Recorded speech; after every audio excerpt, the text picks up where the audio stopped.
Halo semuanya, kembali lagi ke channel kita. Setelah sempat dilarikan ke Rumah Sakit Pusat Otak Nasional dan menjalani operasi karena pendarahan di otak, komedian Tukul Arwana kini sudah sadar.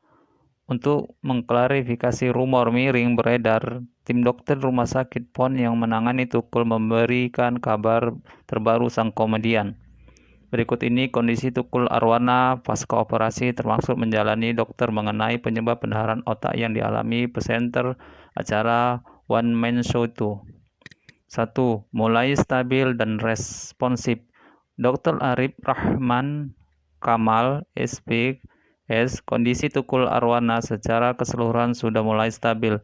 Kondisi pasien saat ini sadar dengan kontak responsif. Kondisi beliau saat ini umumnya stabil dengan tekanan darah mulai terkontrol, kata Dr. Arif Rahman Kamel. Tukul juga sudah mulai mengkonsumsi obat oral dan tak lagi menggunakan ventilator. Ia masih dalam pemantauan tim dokter, salah satunya dokter bedah saraf. Saat ini pasien masih dalam pemantauan ketat tim, tutur Arif Rahman Kemal. Nantinya kondisi Tukul juga akan dievaluasi dengan pemeriksaan secara penyeluruh dan menjalani pemulihan di ruang neurosterosi untuk perkembangan yang lebih signifikan. 3. Kondisi saat ini tiba di rumah sakit. Dokter juga mengungkapkan saat baru tiba di rumah sakit 22 September petang lalu, Tukul dalam keadaan hipertensi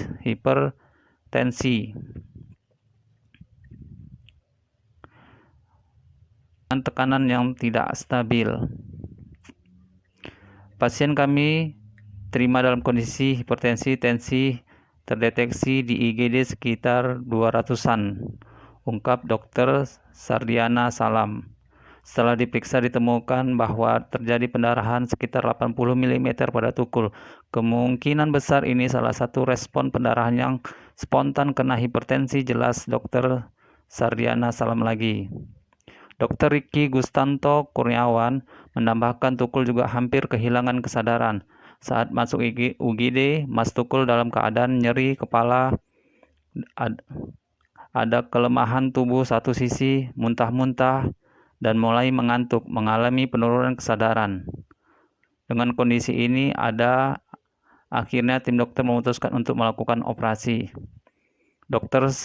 Sardiana menduga penyebab pendarahan di otak Tukul terjadi karena hipertensi tak terkontrol. Apalagi manajer Tukul, Rizky Kimon, sempat menuturkan bosnya tidak pernah melakukan medical check.